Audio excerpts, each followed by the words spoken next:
You know that you don't want or need your office space anymore, but you don't know what to do with it. In today's video, we're going to go through the most likely solution, subleasing. First, we'll explain what it is, clarify what it isn't, and then look at the 9 steps you need to successfully sublease your space. Hi, it's Greg Cohen, and this is Greg CTV, where I help educate businesses about the office market and share tips and hacks to help them with their office leases. I've seen so many tenants struggle with the subleasing process that I wanted to create a resource for companies to make it simpler for them.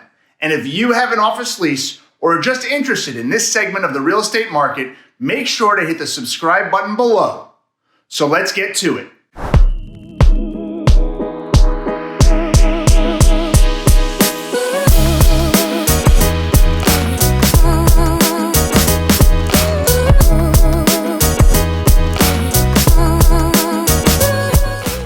Before we get to the steps, it's important to talk what a sublease is and isn't.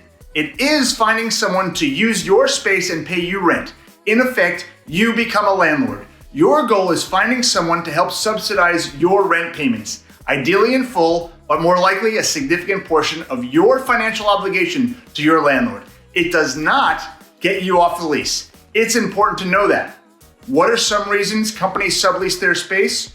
Growth, mergers and acquisitions, or contraction, either due to market or internal financial conditions. Here are the 9 simple steps to follow to help you sublease your office space. Number 1, confirm your right to sublease. Dust off that lease document and head over to the sublease and assignment section. Make sure you have the right to sublease and understand the steps you must follow as laid out by the landlord to make them aware of your intentions and what you must do to get their blessing to sublease your space. Number 2, choose a real estate advisor. The team you choose to help you sublease your space is crucial. Why? Because the efforts in many instances are going to be a major determining factor in achieving your goal of getting your space sublet. They will guide you in a number of ways. First and foremost, on the current market and what's the right pricing for your space.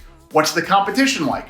What are the other spaces that are available in the market similar to yours? They'll also create marketing materials, coordinate tours of your space for interested parties, and negotiate on your behalf. But most importantly, your advisor is your sales team. They're the ones that will reach out to the office leasing community to create awareness. But even more important, they'll be doing individual outreach to the marketing, meaning the decision makers and companies within the surrounding area to help market your space and hopefully find you a subtenant. Time is a crucial element in this equation because the more time your space is on the market, the more money you are spending on your space that you don't want or need. Number 3, listing the space. Remember, you are trying to be found amongst hundreds of millions of square feet of office space, so listing it correctly is crucial and why your advisors play such a critical role in your success. The goal is to create interest so tenants tour the space and put in proposals. Number 4, review proposals. Getting a proposal at your price is only half the battle. The other part is understanding from whom. Who is going to live in your space? What do they do? Is their use approved in the building? But even most importantly, what is their financial health? It's well within your right and crucial, frankly, to see their financials to understand the company's ability to pay their rent to you. The last thing you want to do is to spend time and money trying to sublease, only to be back trying to sublease your space again. And remember, the less time left you have on your lease, the greater the discount you'll have to offer someone. Why? Because companies don't want to move that frequently. And remember, through all this, you still owe your landlord the full amount every month. Number 5, agree to terms. With the help of your real estate advisor, you will document all of the points of your financial agreement like base rent, electricity, yearly increases, real estate taxes, concessions, whether that be free rent or tenant improvement allowance, and most importantly, security deposit. Number 6, hire a real estate lawyer who specializes in office leases. Office leasing is its own animal. You need to have someone representing you who understands the nuances and can draft a document that puts the proper protections in place for you and your business. Remember, you are now becoming a landlord and you need to be protected. Your real estate lawyer is your insurance to make sure you are looked after. It's important to note that it's their job to make the term sheet and put it in legal form. A good real estate advisor will work with the attorney to make sure the document reflects the financial terms agreed. Don't expect the lawyer to do it themselves. Number 7, sign and countersign that lease. That's an easy part. And number 8, Get consent. Remember, a deal isn't done until approval is received from the building landlord. This is their opportunity to say no.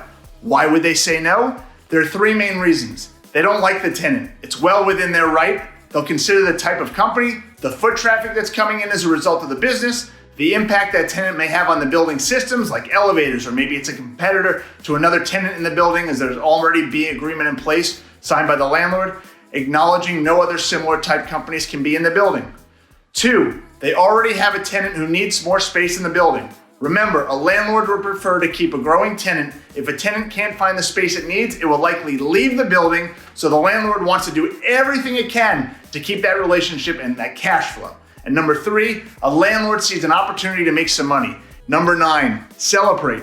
You've successfully navigated the sublease process and have a tenant that, at least in part, if not in full, is helping subsidize your existing obligations. Congratulations. Time for the Greg C. TV question of the day. Which one of these tips did you find most helpful? Leave a comment below, and please leave any questions or suggestions you may have about the subleasing process. If you enjoyed this video, don't forget to like it.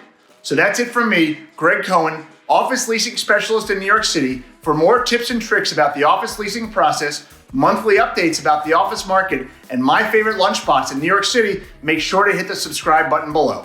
See you next time on Greg C. TV.